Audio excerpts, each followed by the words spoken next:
c'est un conte qui est à la fois une utopie et une uchronie, c'est-à-dire on ne sait pas où on est, on ne sait pas quand on est. C'est pas New York, Manhattan, 31 décembre, au pied du grand sapin de Noël, ils échangent leur téléphone portable et paf, je vous fais un thriller à la Musso. C'est plutôt un univers de contes, mais on peut imaginer qu'on est dans l'Occident dans 10, 20, 30 ans, quand les excès que je vois à l'œuvre seront poussés à leur paroxysme. Ce qui, je pense, n'arrivera pas, et en tout cas je l'espère. Voilà. Et alors moi je fais de la caricature, donc je caricature les excès, donc c'est de l'excès au carré. Alors évidemment, c'est parfois un peu gros, mais le but c'est d'être marrant. C'est un procédé comique pour faire rire les gens du monde qui les entoure. Et je fais ça à travers ce personnage qui s'appelle Butor. Donc Butor, c'est un espèce de géant mal dégrossi qui a grandi dans la colline. La colline étant un monde en dehors du monde, coupé de tout. Et puis il a froid aux pieds, et donc un hiver il va décider de descendre dans la vallée pour s'acheter des chaussures. Et la vallée c'est chez nous, où je pousse le bouchon, je force le trait, des excès qu'on peut voir dans notre monde. Donc c'est un monde hyper hédoniste, hyper consumériste, assez individualiste. Voilà, alors évidemment je parle des trains qui sont en retard, c'est pas des grèves, c'est le moment d'en parler, et pas de ceux qui sont à l'heure, parce qu'il y a plein de belles choses aussi dans le monde, hein, mais moi ce qui m'amusait c'était de railler un petit peu nos excès. Et donc Butor va vouloir faire sa vie d'homme dans ce monde-là, et pour faire ça, il va passer par toutes les étapes d'une vie d'homme, telles que cet homme embrasse la femme, hein, il n'y a pas de machisme dans mes propos, mais il va passer par toutes les étapes que tout homme traverse. Donc il va falloir qu'il aille à l'école, qu'il fasse des études, qu'il trouve un boulot, qu'il ait un prêt bancaire pour s'acheter son logement, etc., etc. Et puis du coup, ça va être l'occasion de lui faire traverser plein d'univers, et puis chaque fois de rigoler ensemble, du conseiller bancaire qui vous fourguer 12 produits parce que c'est un commercial qui est payé à la com, et vous n'avez pas besoin du début, du quart, du premier. Etc. L'agent immobilier, le pédagogisme à l'école, et donc comme ça j'aborde plein d'univers. Il va être question de finance parce qu'il va devenir trader, donc on va le voir être embauché comme trader parce qu'il a une particularité, c'est qu'il est gaucher, donc il a un tout petit peu plus de réflexes que les droitiers, ça c'est physiologique, c'est comme ça, parce que c'est le cerveau gauche qui commande les mains, donc ça va plus vite du cerveau gauche à la main gauche que du cerveau gauche à la main droite, donc les gauchers sont un tout petit peu plus rapides. Donc lui, il appuie un tout petit peu plus vite sur vendre et acheter, comme ça, et donc il devient un super trader, jusqu'au moment où il va se blesser, il va se fouler l'index, et donc il va être viré lamentablement, etc. Et donc il va déprimer, il va arrêter de descendre ses poubelles, et ça va faire que ça va commencer à s'entasser sur son balcon. Et puis là il y a un type qui va passer en dessous de son balcon, un critique d'art, et qui va trouver que c'est fantastique, et puis voilà, donc il va se lancer dans l'art contemporain. Donc je passe comme ça plein de sujets en revue de manière assez marrante. Parfois ça décape un peu, parfois c'est un peu grinçant, mais le but c'est de rire ensemble. C'est quand même ça le but premier. Et puis en dessous, en filigrane, évidemment, il y a une petite satire sociale, une petite satire du monde. Mais le lecteur reste très libre de prendre ce qu'il veut ou ce qu'il veut pas, parce qu'il y a deux niveaux de lecture. Il y a les aventures de mon héros à un premier niveau, où il s'en sort jamais, il va d'échec en échec, mais en même temps il progresse dans la vie. Et puis il y a en filigrane, entre eux, une inversion, enfin une vision de la société de ses excès, et donc on comprend là où je veux en venir et ce qui mériterait d'être changé dans notre société. Voilà, donc c'est un bouquin qui tire un peu dans tous les coins, qui ne vise personne en particulier et tout le monde en général, y compris les écrivains. J'ai un petit chapitre sur les écrivains égocentriques où bon, je suis dans l'autodérision, donc j'essaye de m'inclure dans la critique.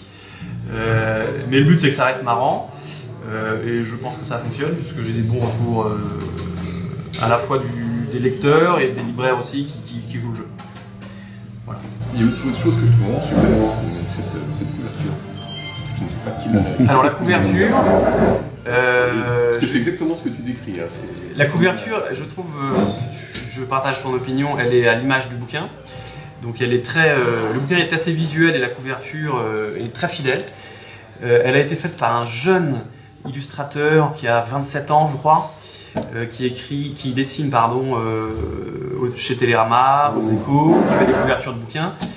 Et moi j'ai eu la chance, parce que je connais une de ses proches, qui me fasse cette belle couverture, qui fait très art déco, années 20. Alors on m'a dit, ça fait un peu affiche de sport d'hiver de Val d'Isère dans les années 60. Je trouve ça assez bien vu. Et puis on m'a dit aussi, un terme très technique, archéo-futuriste. Ouais, c'est-à-dire la manière dont on voyait le futur dans le passé, il y a 50 ans, 60 ans, voire 100 ans. Et voilà, donc je trouve qu'elle est très, très bien réussie et elle porte bien le livre, quoi. C'est vraiment un bon soutien parce que ça accroche le regard. Voilà. Puis c'est tout un monde aussi, on rentre dans un monde. Ouais. Et ce que tu décris là, c'est tout un monde. Mais dans tout ce que tu dis là, tout semble être tout à fait calculé, alors que, en fait, est-ce que tu t'es lâché? Est-ce que tu t'es laissé emporter par le texte? Je me suis laissé complètement emporter. J'avais un fil rouge qui était faire le Candide du 21e siècle. Parce que ce livre-là, Voltaire. Je l'inscris Voltaire et je l'inscris un petit peu dans la lignée des grands contes philosophiques, parfois contes satiriques, qu'on a eu beaucoup en France. Bon, ça commence avec sans doute Gargantua et Pantagruel, Voltaire. Ensuite, on a eu les lettres persanes aussi. Et puis on retrouve ça à l'étranger, La ferme des animaux, George Orwell. 1984, George Orwell toujours, parce qu'il a dit la même chose de manière différente, l'une plus abordable que l'autre, mais c'est la même chose. Et j'aime beaucoup, beaucoup tout cet univers-là. Je pense aussi à Tartarin de Tarascon, le capitaine Pamphile. Capitaine Pamphile, qui est un espèce de conte humoristique, truculent, d'Alexandre Dumas, très peu connu, mais génialissime. Et donc, j'adore ce genre de littérature, qui allie pour moi le rire et puis du fond, très profond, mais camouflé sous le rire. Donc c'est un petit peu dans cette veine-là. Moi j'avais juste l'idée de faire un Candide du 21e siècle. Et après, ou les carrosses, là c'est compliqué parce que c'est vachement dur à faire un Candide du 21e siècle, ça a l'air bête comme ça, mais donc j'ai mis... Du 20e siècle oui, mais du 21e siècle c'est plus compliqué. Du 20e siècle aussi probablement, hein, mais ce que je veux dire c'est qu'on peut tout dire, il y a plein de sujets, ça part dans tous les sens, il faut arriver à concentrer sa pensée, à avoir un fil directeur, avoir une grande idée, et donc pour moi ça a été quand même... je dirais le côté mercantile et marchandisation de l'homme. C'est ça qui est au cœur du sujet, quoi. C'est cette espèce de marchandisation sans âme. Voilà. Je crois que c'est la problématique fondamentale de notre société contemporaine. Et donc voilà. Mais le fil, il existait, mais il était très ténu. Et là-dessus, il était très lâche, je pouvais emmener le sujet dans plein de directions différentes. Et il y avait tout un travail d'écriture, parce qu'on n'est pas dans un polar où les choses se construisent de manière un peu logique, etc. Là, on est dans je brasse beaucoup de données en quelque sorte, si je peux dire des choses comme ça. Et ensuite, j'essaye d'en tirer la quintessence. Donc le processus d'écriture, il est assez long. Et je me suis laissé une grande liberté à partir de cette idée première. Voilà. Quel sera ton prochain livre? Mon prochain livre, va porter sur le manque de panache, d'après moi, dans notre monde contemporain. Je faisais un parallèle tout à l'heure avec Cyrano de Bergerac. Donc, Cyrano de Bergerac a été publié à la fin du 19e siècle. dans un moment où la France doutait d'elle-même, où la France se cherchait. Au niveau institutionnel, on avait eu la fin de l'Empire, on avait eu une possibilité de restauration, une république naissante, on se cherchait. Au niveau économique, on avait une grande crise dans les années 1880. Au niveau militaire, on avait subi une défaite énorme à Sedan et la France avait perdu l'Alsace et la Moselle. Et la France était clairement dans une période où elle doutait d'elle-même, où elle avait sans doute un esprit un peu aussi de revanche. Et Cyrano de Bergerac a eu un succès fou parce qu'il montrait une version de la France conquérante par le verbe, par l'épée. Et ça explique le succès de Cyrano de Bergerac. Et ça explique que c'était la pièce de théâtre probablement qui a eu plus de succès dans l'histoire du théâtre français. Et donc je trouve qu'on est à un moment un peu comme ça, où les Français doutent d'eux-mêmes, sont un peu tristes, un peu moroses, se demandent où va le pays, craignent que le pays se déchire, où il y a un manque de cohésion, etc. Et je pense que les Français ont besoin de panache pour s'unir derrière un étendard, derrière un panache, derrière le panache d'Henri IV, etc.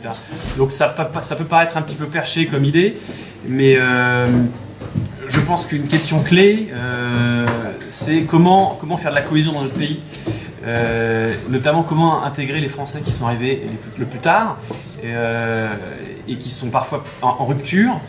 Et donc, comment faire de la cohésion? Et je pense que le meilleur moyen de faire de la cohésion, c'est de leur faire aimer la France, et qu'on leur fera aimer la France en les rendant fiers de la France. Et pour ça, il faut que la France fasse preuve de panache sur la scène internationale, que la France les fasse rêver dans beaucoup de dimensions. Et ton prochain livre? Mon prochain livre, ce sera au cœur du sujet.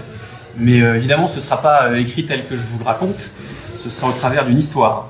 Et donc ça portera sur une forme de chevalerie du XXIe siècle, en fait, qui va entraîner tout le monde derrière elle.